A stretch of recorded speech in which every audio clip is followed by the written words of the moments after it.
the knowledge canvas, it's a visualization practice to help support learning, speaking and training. So it's both for people that give talks like me, and also people that go to talks also like me and yourselves. So that's the format of the talk in 6 parts, and you'll see why I use the colours in a second. But first of all, to talk a little bit about the problem. I first thought when I went to a lot of talks and a lot of meetups, sometimes I kind of struggled to figure out, well, this person really knows what they're talking about, but is the talk inclusive enough for people, particularly on the spectrum? They prefer simplicity and structure, and particularly if there are conferences in which there's a variety of styles being used, and people then go, well, my head's kind of buzzing, I wonder how I'm going to retain all that content afterwards. And also now with the move to digital, there is simply more content out there. And I'm able to attend meetups all over the world, whereas previously I was just going to local meetups. So there's more content to take advantage of and filter, and just keep on thinking, would a clear structure help? And the research that I did seem to indicate that was the case. A bit of a wordy slide here to reference a little bit of data here from a couple of sources that sort of back up that, although you may be sitting there hopefully enjoying this, the data does tend to suggest that we are not very good at remembering things. We forget them quite quickly. And the more we can remember, obviously that's going to be helpful to everybody. And also in recognition from that top one, that not everybody necessarily prefers a particular learning style. Some prefer an auditory learning style, which is listening to somebody like me drone on, and some people like seeing it visually. So in recognition of that, let's not just assume that a slide deck just has 2 words in it and you will learn by listening, because some people learn by seeing. So that was the kind of origin story and data. And a couple of quotes from TED, who know a thing or two about speaking. And this particular quote from the TED Talks book does say that we should think about the through line, which is the connecting theme, which ties up the talk. And TED Talks are generally 18 minutes. And there is like, it's almost like a mini player novel where there's a narrative running through the event. And you can see perhaps a beginning, middle, and an end.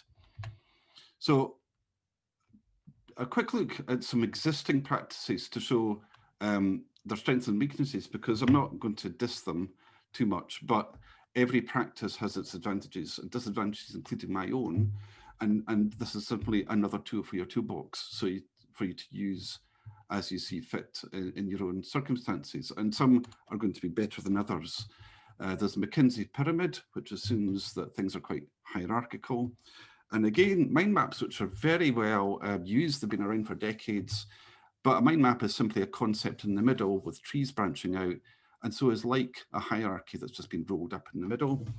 And it's great for hierarchical knowledge, but the weakness of those formats is that they don't really equate very easily to time, which is very useful if you've got a video, or to what I call multi-connected knowledge graphs, in which information goes in lots of different directions and connects in lots of different ways.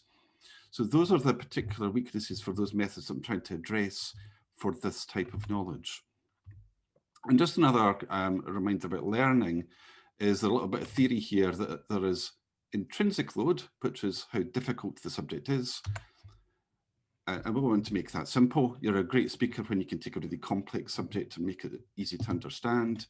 Extraneous load is the unnecessary load, which is the thing we should really be trying to avoid by just making it wordy, the real content's lost and such like. And there's also germane load, which is really important because a lot of data says that if you put some work into learning, it does actually help a great deal with being able to retain things. This is backed up by the American Psychological Association as well, which says putting a small amount of work into learning does help your brain make those connections. So it's much more of an active process that then helps you to remember. So a few existing practices. Concept map, which is used in training from the back of the room, reference it there. There's lots of content out there. That's been around for a while. And I also mentioned mind maps too, because actually I think mind maps took their inspiration from concept maps by simply putting one thing in the middle, then everything coming out from it, and then drawing pictures. So I think concept maps came first and mind maps then evolved from that. And also I touched earlier on visual facilitation, which is a really useful practice. Not everybody has that skill, but for those that do, well done. And also in recognition of this, is that actually the art of drawing as well as listening is quite a challenge for some people, particularly if you can't draw. And then finally, kernel notes, which I found when I did a little bit of research on this, have been around for quite a while, but actually has an element of similarity with what I'm suggesting here, in that if you take kernel notes and put them on their side with the subject, the key parts at the top, there's a bit of similarity with what I'm suggesting here. So this isn't just totally out of thin air, it's a little bit of adaptation from some of these earlier methods, as well as catering for video. Again, this is what a concept map is, if you've not seen one before. It's really quite a free-form connection of how things connect up, which perhaps just represents knowledge and it is useful. And also there are many other ways to do graphics and facilitation. There's a good book here, in which this type of concept looks at like a journey from left to right. And that's quite relevant for things like video as well, because you can see timeline from left to right. So I took inspiration from both of those practices. There's also a few tools out there that support this kind of thing too.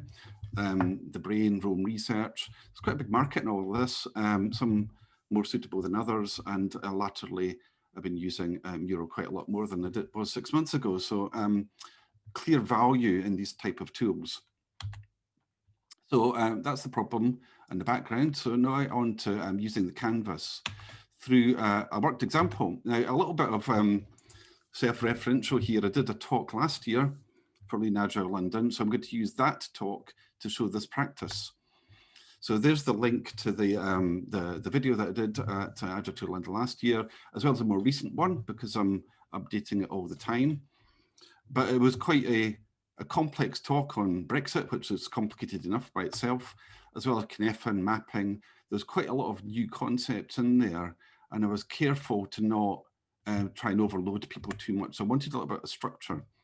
So I made a note of the different topics that I covered in it to say, well, how do I sort this out and make it simple with a bit of a story running through it, as they suggest in TED. So that was the roadmap. And that's how they connected up sort of time-wise. And then I decided that, well, looking at that roadmap, there was some logical groupings going on there. So I could see that there were certain related themes. I color-coded them to make them stand out a little bit. Then with that grouping, I could then label them. And then with that knowledge, actually, I then noticed when I then labeled them and grouped them, I then went back to the original talk and went, that looks like it's out of context for that particular section. And using this, I then rearranged a few of the slides so that there was more of a connected theme, because this then helped me to see things that were slightly out of sequence and not really in the right group. So then I took that map there and said, well, what can I now do with that to turn that into a type line? So I now stretched that out using the colors.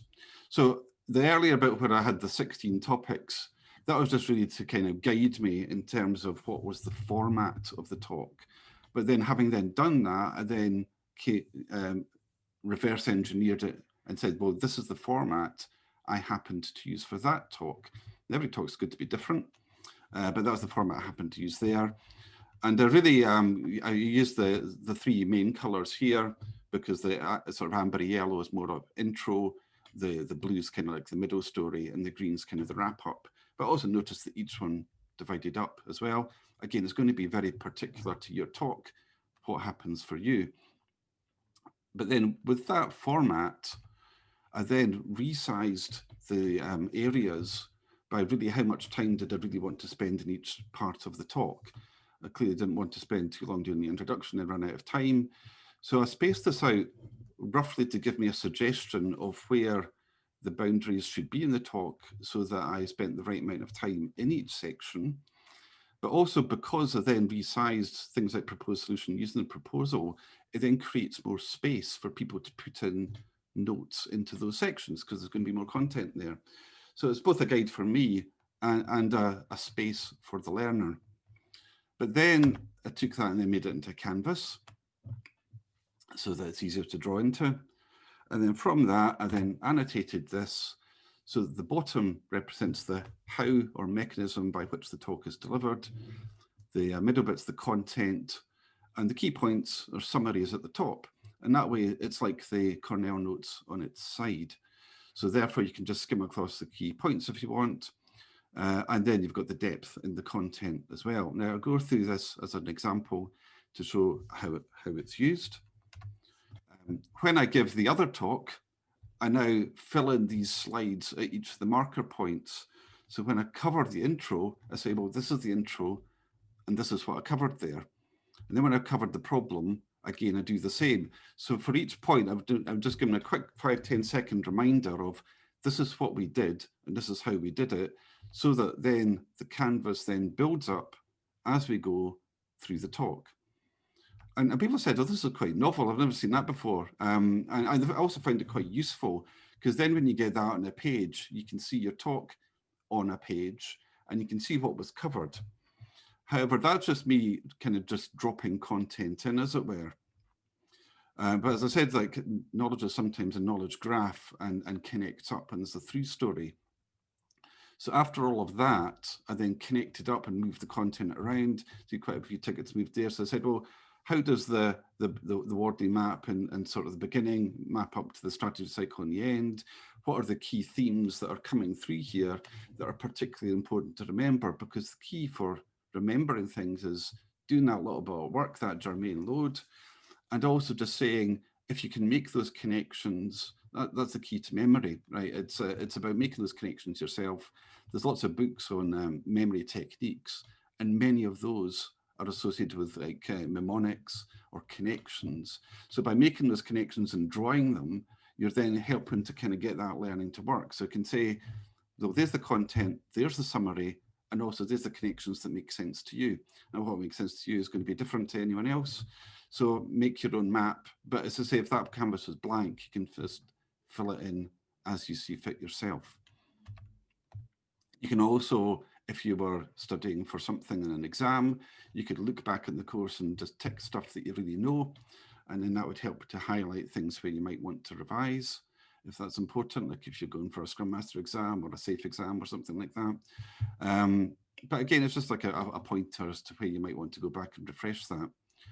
And then, as you can see at the bottom, which is the how of how this is delivered, the intro, problem, proposed solution, of use colors. If you've got a really big color on your intro colors, intro slides, as I do in this talk, you can then skim the YouTube or other videos to find it quickly. There it is. And by then finding it quickly, you can get that timestamp without having to sit through the whole video. You can bookmark that and you're off.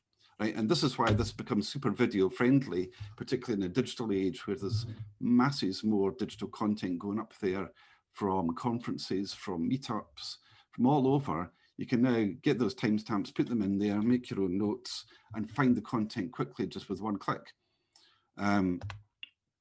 So that is the worked through thing that I did with the Brexit example. Now, again, every talk is going to be different.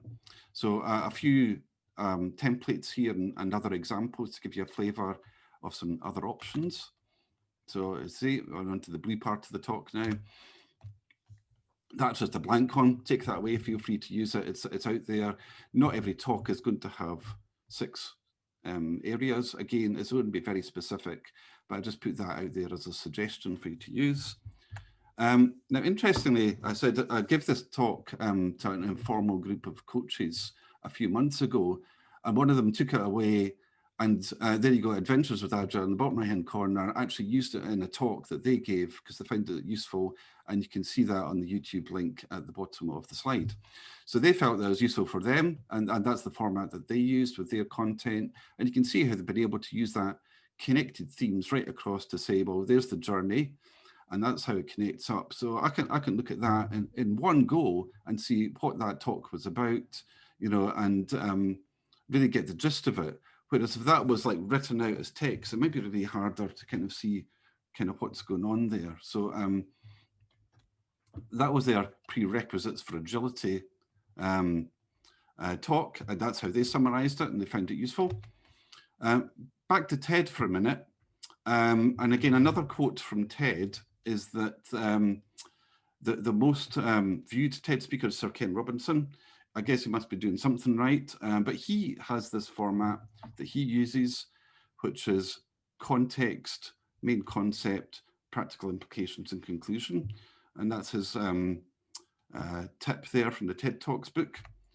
And so that's his kind of format written out. And across the various multiple talks he's done, not just the big on education, that's had 90 million views. And what is a very competitive field. The TED Talks are great, and to have had that many was quite a thing. But the caveat here is, as Dan Pink says in the same book, is make it your own. You're not given Ken's talk, you're given yours. So think about you, your content, and the audience, and tailor it to your own needs.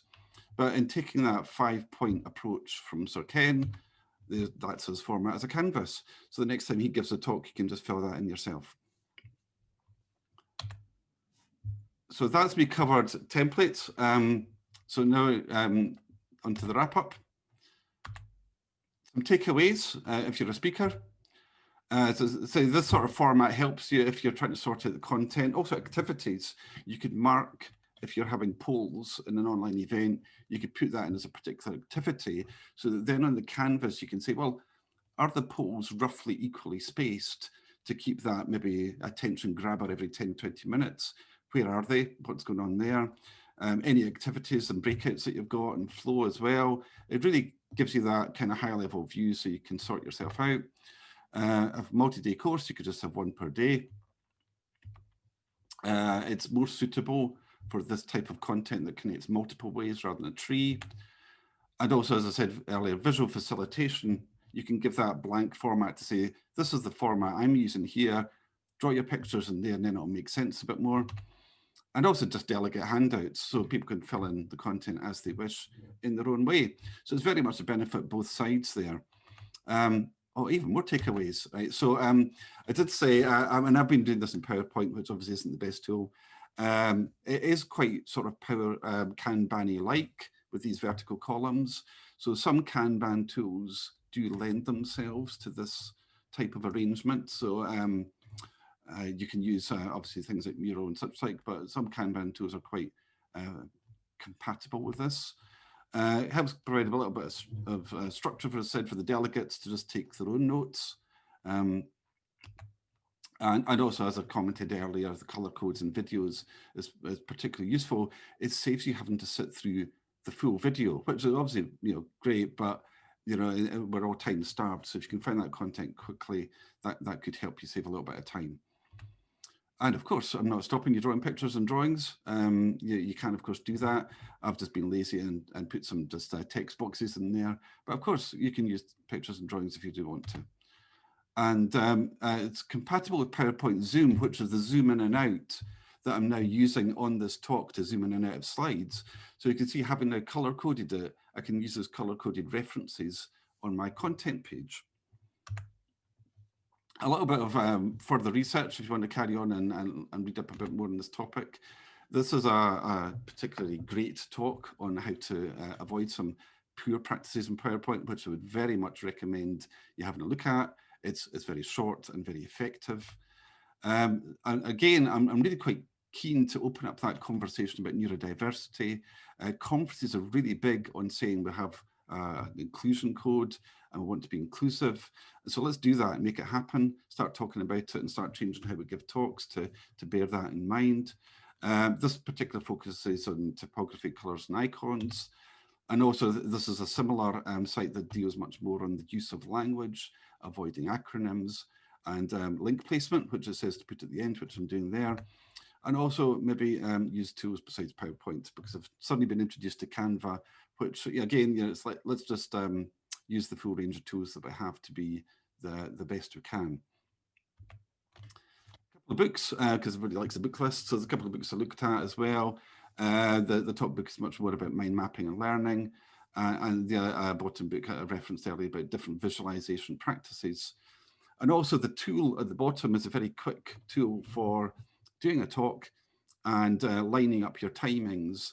so that once you've done your canvas, you can put the approximate timings in there, and it will keep you nicely on track and on time. So I'll leave that up as a reminder for what you've just been listening to, and we've got time for 5 minutes of questions.